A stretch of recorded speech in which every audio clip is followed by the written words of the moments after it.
let's just get right to it. You died at 25. Sounds harsh, I know, but what if it's true? What if the most alive, curious, creative version of you, well, what if that person's already gone? Just let that hang in the air for a second. We're not talking about your physical body, of course. We're talking about something deeper. It's about your spirit. It's that exact moment, that fork in the road, where you look at your real dreams and you trade them in for a safe, predictable path someone else laid out for you. So I'm going to ask you directly, have you died already? Seriously, think about it. When was it for you?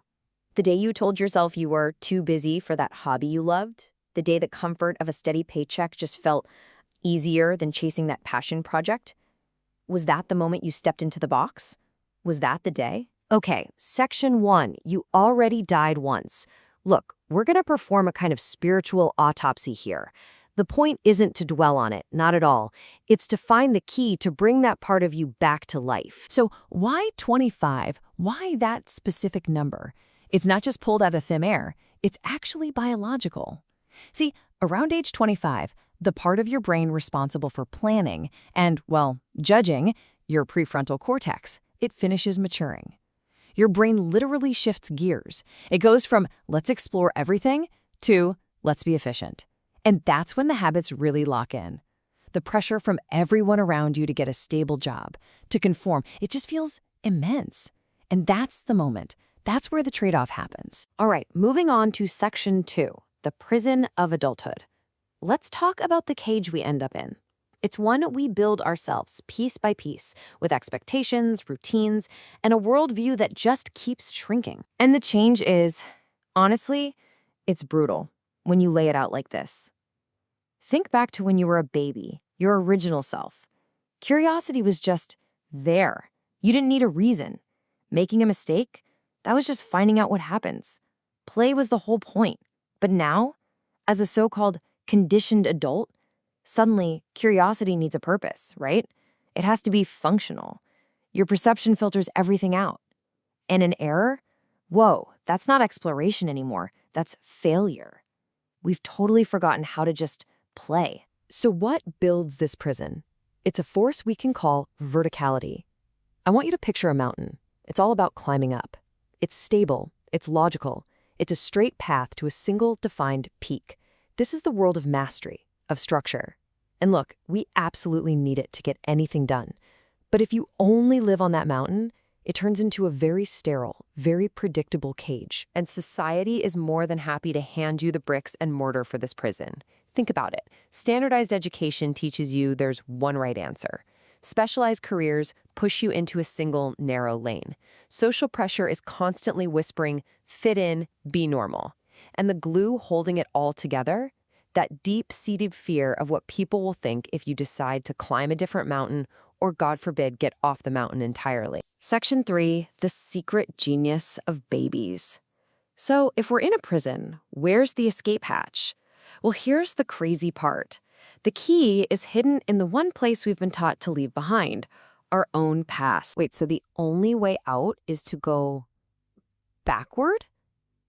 Now, hold on. This isn't about throwing a tantrum or becoming childish. No.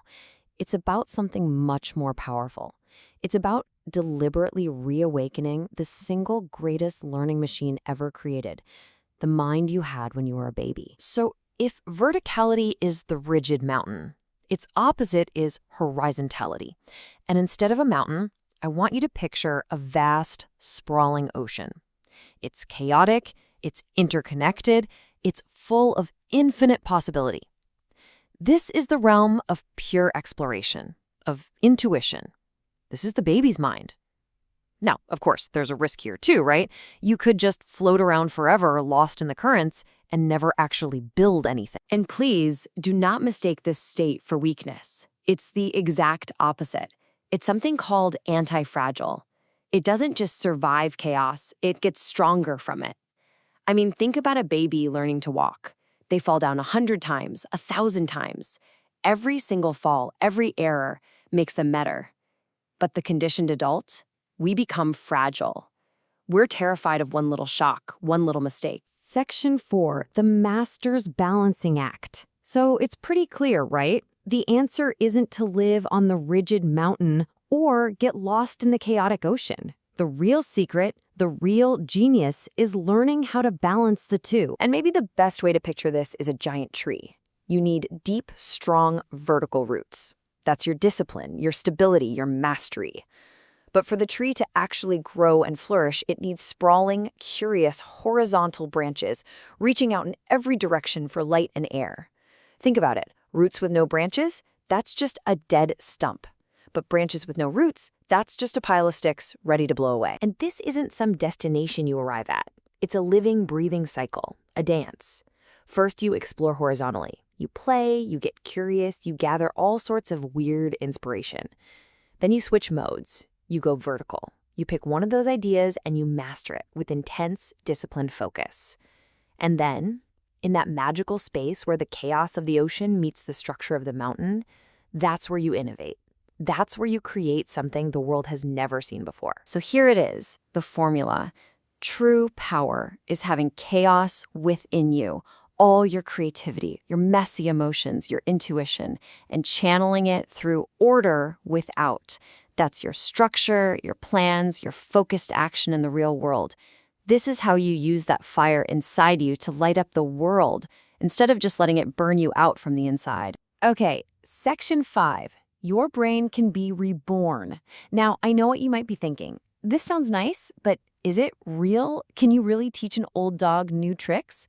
Can you actually rewire a brain that's been doing the same thing for decades? Well, the science is in, my friend, and the answer is a loud, definitive yes. 78. What's so important about the number 78? Well, scientists did this incredible study, and they found people still growing brand new neurons, brand new brain cells, at 78 years old. These baby brain cells, the things we all thought vanished after you grew up, turns out they never went away. You literally have the raw materials for a total brain renovation sitting inside your skull right now. So the antidote to that stale, rigid mind, it's real. Neurogenesis, the birth of new brain cells, it's a fact. Every time you learn something new, you're literally building new pathways. When you exercise, you're boosting a factor that grows your brain. You put yourself in new, stimulating places, you can actually reverse cognitive decline. You are not a concrete statue. You're a garden. You just need to start tending to it. And that brings us right back to the beginning. So yeah, maybe your first life, the one that was planned out for you, is over. Maybe you did die once already. But your ability to live a second life, your capacity for a real biological, neurological, spiritual rebirth, it's not a fantasy. It's a scientific fact. It's right there, waiting. So the only question left is, are you ready to start living it?